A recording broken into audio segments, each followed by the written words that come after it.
It was November 2013.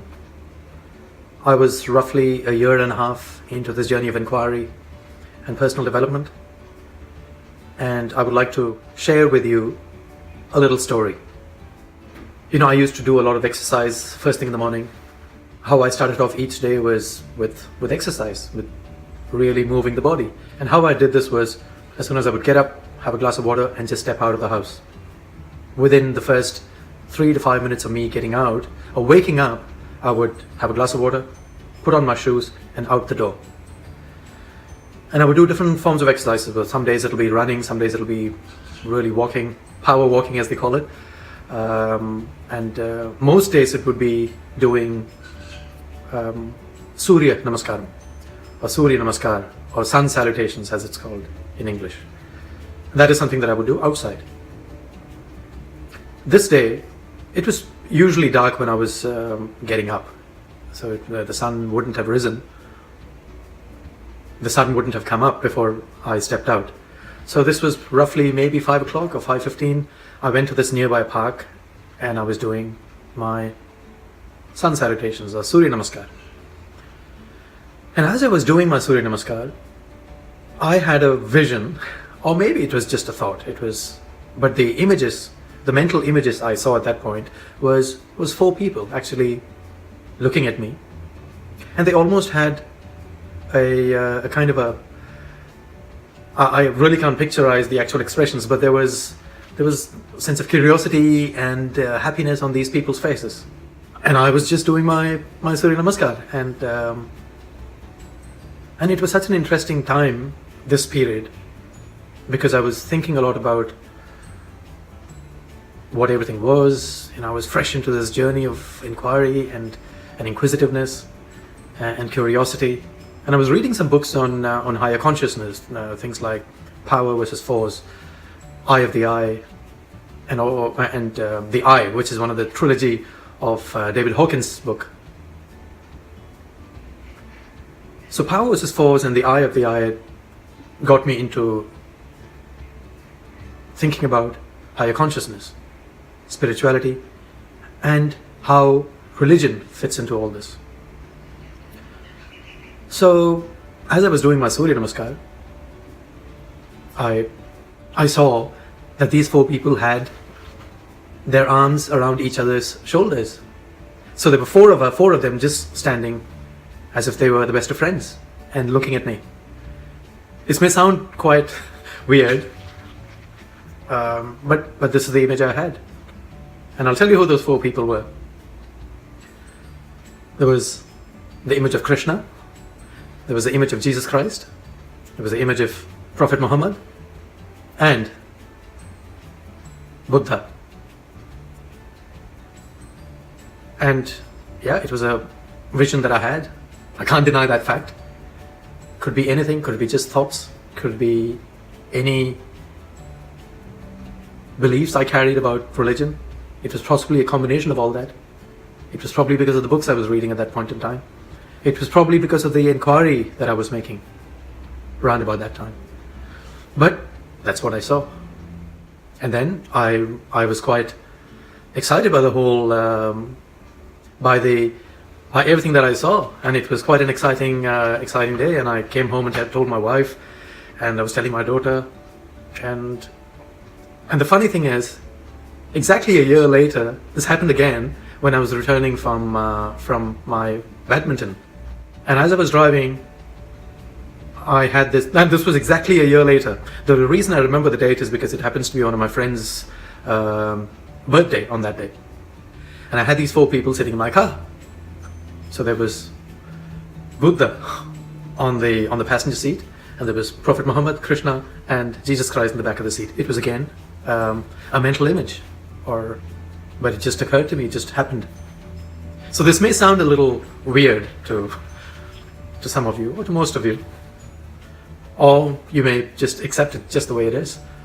But what I want to talk about today is just about religion, and more so about going beyond religion. Every religion has got one person right at the top, and then everything is just, flowing from there on. For Christianity, it could be Jesus Christ. For Buddhism, it could be Gautama Buddha or Siddhartha. For Islam, it could be Prophet Muhammad.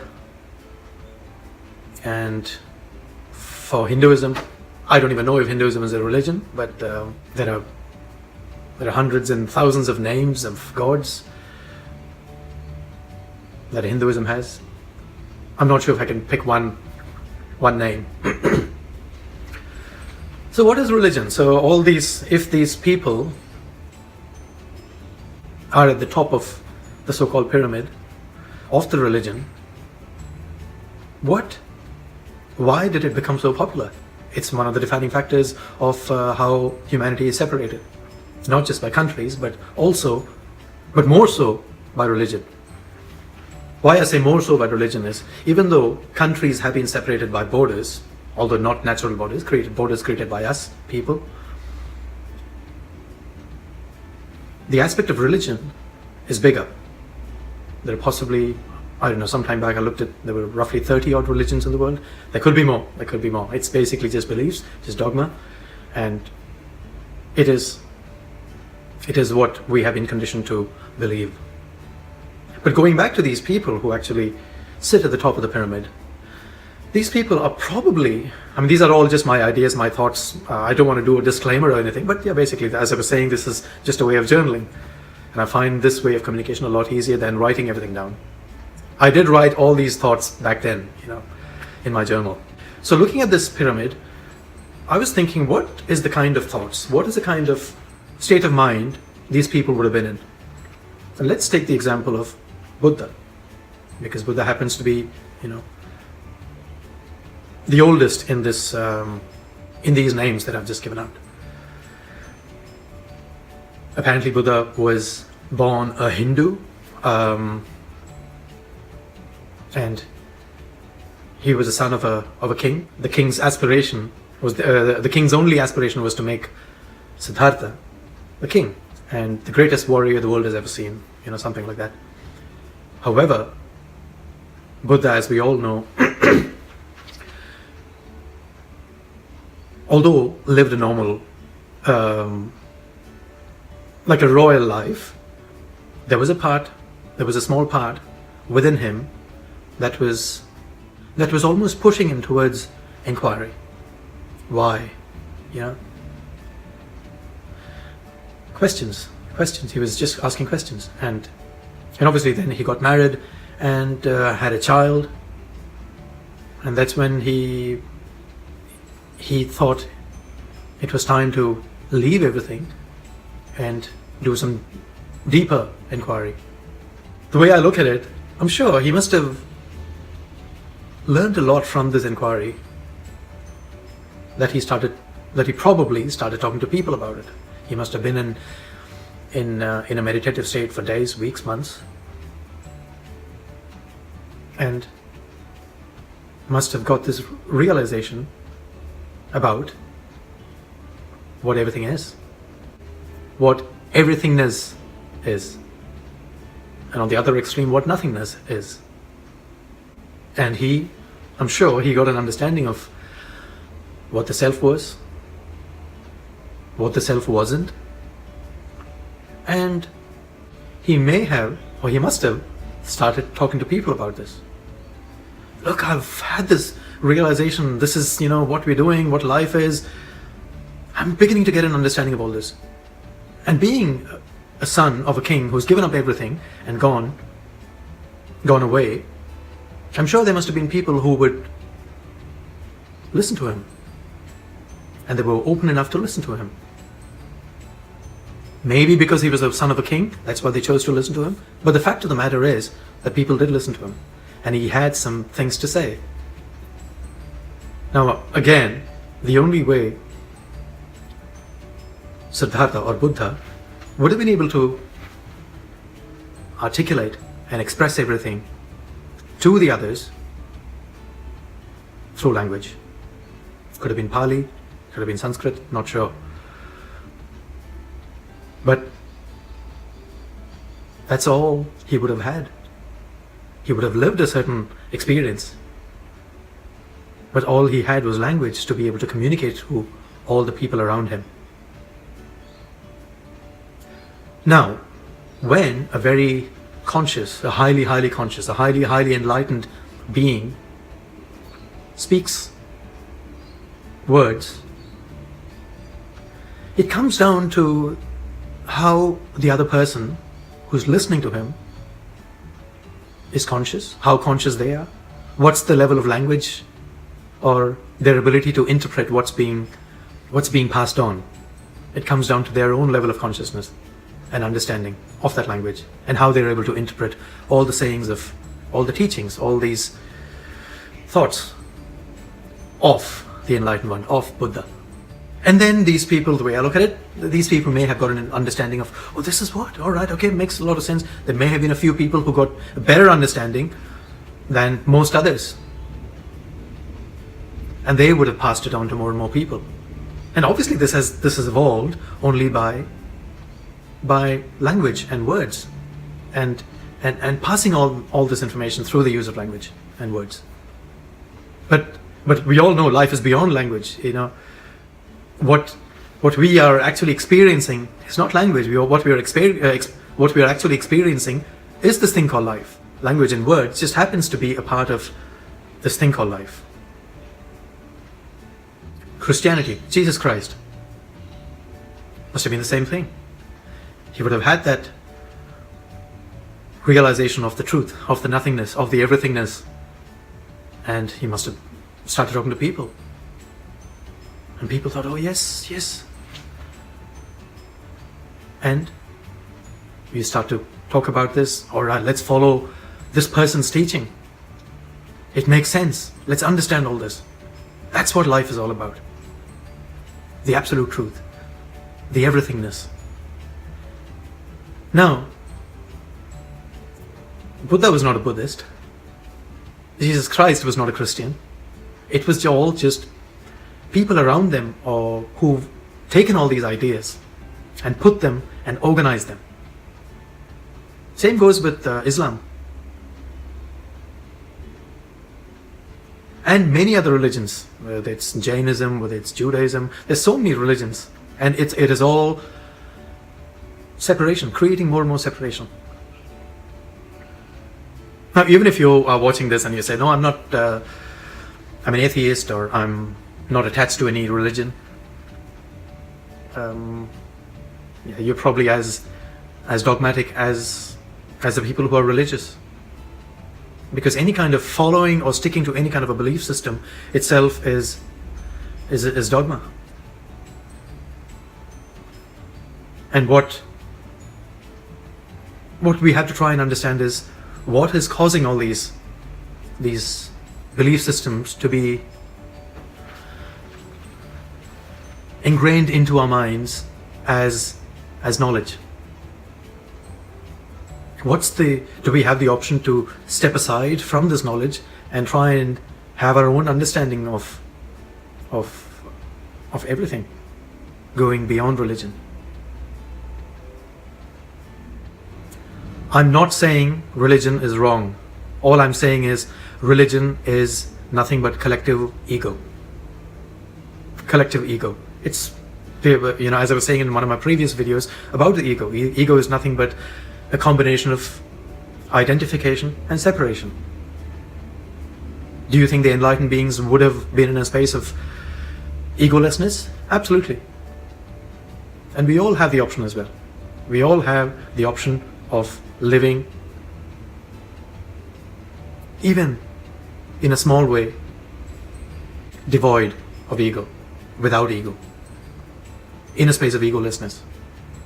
Any kind of attachment we have, whether it's with religion or whether it's with atheism, and any kind of separation, is ego. Oh, my religion doesn't say this, your religion says that. That is nothing but not just individual ego, but a collective ego, because you're representing the entire religion. Religion, on the one hand, is fantastic because it allows people for them to understand what life is all about, not from the teachings of what's been handed down, but directly from the One. Because they did not believe in religion. All they believed was in the self, in the inner self, in consciousness. And we have the option. We all have that option to be able to detach ourselves from any kind of knowledge, any kind of belief system, any kind of dogma, and look at everything from a very detached point of view. And also there is a lot of comparison made between science and religion as well. Everyone likes to talk about science. The religious people put down science, and science puts down religion. Everything is just basically language. Everything is just language. But we all have the ability to go beyond all this, to go beyond language, beyond religion, beyond science, and look at everything from a point of view of ignorance. Just being so curious and open-minded that there's nothing that I know. And starting with a clean slate, starting right from scratch, with zero understanding, zero awareness of everything.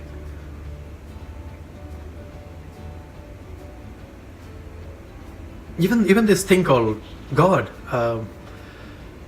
it is another word, but the awareness, it's the actual awareness of what truth is, what nothingness is, what everythingness is.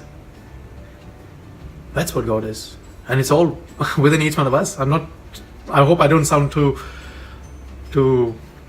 out there, but the whole idea is just to make us understand that this thing called God is actually within us. People, even these people who are right at the top of the pyramid of each religion, are as much God as you are. It's just a level of awareness, level of consciousness that they have versus we have. Do I consider myself a religious person? I don't know. But I'm trying to stay away from any kind of dogma, any kind of attachment, whether it's to a religion, whether it's to any kind of belief system, any kind of organized religion. Because I'm just in a mode of inquiry and curiosity and skepticism. And even skepticism, the one that I keep thinking of is, being a skeptic is fantastic. But that's again putting yourself within the confines of a label of skepticism. So as much as I am a skeptic, I'm also skeptical about my own skepticism. So, it's almost like in the Gita they say, when you drop a droplet of water on a lotus leaf, the droplet of water doesn't stick to the lotus leaf. It just keeps, like a little ball, it just keeps traveling. So that's detached attachment. Or the other way I can say it is that's attached detachment. Which is what I keep saying about Sage. We don't have to leave anything at all. All we have to do is just include everything. Include everything, yet not be too attached to anything or anyone. I may be sounding very philosophical, but yet at the same time I'm trying to look at things from a very psychological point of view as well. There's philosophy and there's psychology as well. Because I can think of all these things as, oh man, what is all this? But at the same time there is this thing called being realistic or being pragmatic. Yes, I accept that as well into it, because at the end of the day, no matter how much I think that everything is just an illusion, there's a bigger part of me that is living in this thing called whatever, planet or earth. I'm still grounded. I'm still standing on ground. I've still got this thing called body. And I'm inside this body. I'm not outside of this body. I am within it. And this is all that I can physically touch and see and feel. So I'd like to just finish it off with just summarizing that Religion is probably a fantastic tool, like language, for us to get into the mode of inquiry and curiosity and higher consciousness and awareness and increasing knowledge. And being in a state of detached attachment. Please do post me your comments. Please do post me your comments. And like the video if you like it. And please feel free to ask questions. I can answer them using words and language as well as I possibly can, to the best of my abilities. Right? Thank you for watching. Thanks for listening. Please stay in touch. Thank you.